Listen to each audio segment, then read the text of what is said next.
দর্শক, সিলেট জেলা স্টেডিয়ামে নতুন করে স্পোর্টস কার্যক্রমের উদ্বোধন অনুষ্ঠানে যোগ দিয়েছেন প্রধানমন্ত্রী তারেক রহমান। সেখানে আছেন আমাদের সহকর্মী পরাগ আরমান, যুক্ত হচ্ছি তার সাথে।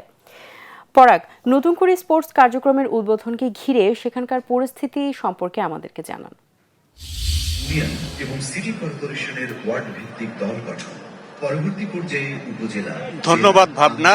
আমি আপনাকে আপনার মাধ্যমে এটিএন বাংলার দর্শকদের জানাতে চাই যে প্রধানমন্ত্রী তারেক রহমান এইমাত্র এই নতুন করে স্পোর্টস কার্যক্রম অনুষ্ঠানে যোগ দিয়েছেন। এর আগে উনি আরো বেশ কয়েকটা সমাবেশ করেছেন। এখন তিনি নতুন করে স্পোর্টস প্রোগ্রামে যোগ দিয়েছেন। এটা জানেন যে 80-র দশকে ওনার বাবা শহীদ রাষ্ট্রপতি জিয়াউর রহমান এই নতুন করে কার্যক্রম শুরু করেছিলেন শিল্পকলায় প্রতিভাধারীদের অন্বেষণ করার জন্যে। উনি জনাব তারেক রহমান সেই নতুন করিকে এবার ছড়িয়ে দিলেন ক্রীড়াঙ্গনে।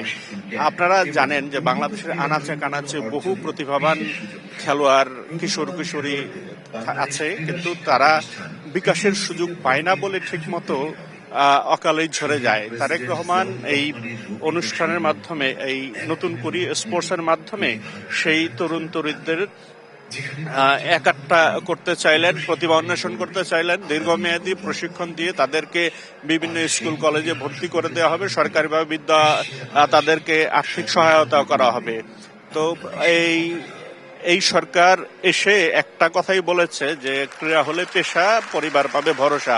পরিবারকে ভরসা দেওয়ার জন্যই এই নতুন করে কার্যক্রম শুরু হয়ে গেল। বাংলাদেশের খেলায় যদি আরো ভালো করতে চায় তবে পরিবারকে ভরসা দেয়া, প্রতিভা অন্বেষণ করা ছাড়া উপায় নেই।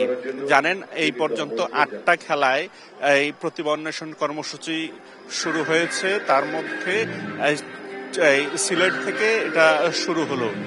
এই সিলেটে 4টা জেলা অংশগ্রহণ করবে: সিলেট, সুনামগঞ্জ, হবিগঞ্জ, মৌলভীবাজার। এদেরকে বাছাই করা হবে। বাছাই করার পর তাদেরকে বিভিন্ন রকমের প্রশিক্ষণ দেওয়া হবে। প্রশিক্ষণ দিয়ে আরো উন্নত করতে হবে। তাই পর্যন্ত এই নতুন করে স্পোর্টসে অংশগ্রহণ করছেন, তার মধ্যে সবচেয়ে বেশি খেলছে সিলেট।